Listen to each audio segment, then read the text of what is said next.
dawe Mana ishobora byose, icyubahiro cyose n'ikuzo ryose ubishyikirizwa na Kristo, ukabihabwa hamwe nawe, ukabiherwa muri we, mu bumwe bwa Roho Mutagatifu, uko ibihe bihora bisimburana iteka.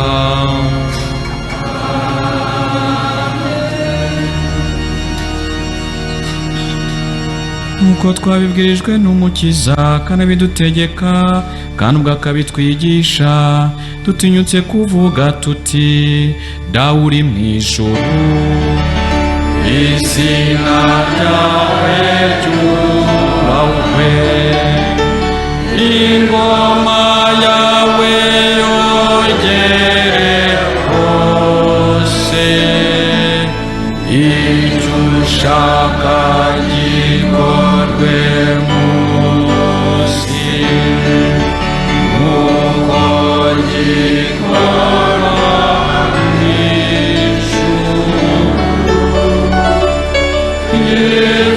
Ifunguro ridutungure none,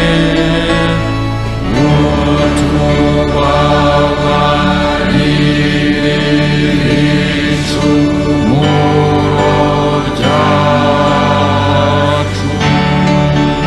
nk'uko natwe tubabarira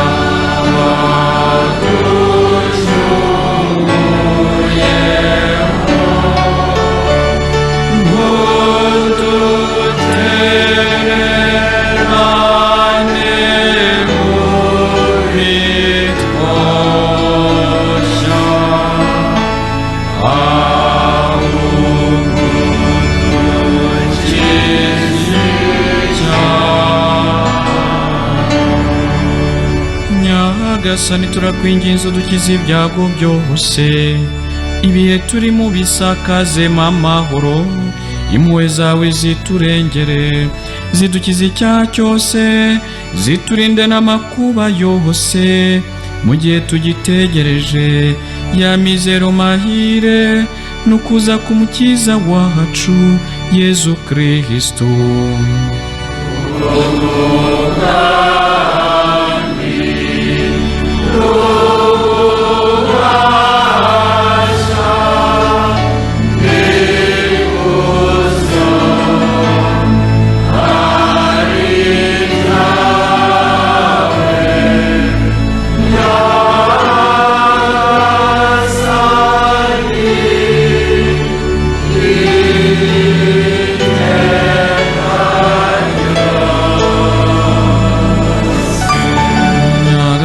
Yezu Kristo wabwiye intumwa zawe uti: mbasigiye amahoro, mbahaye amahoro yanjye.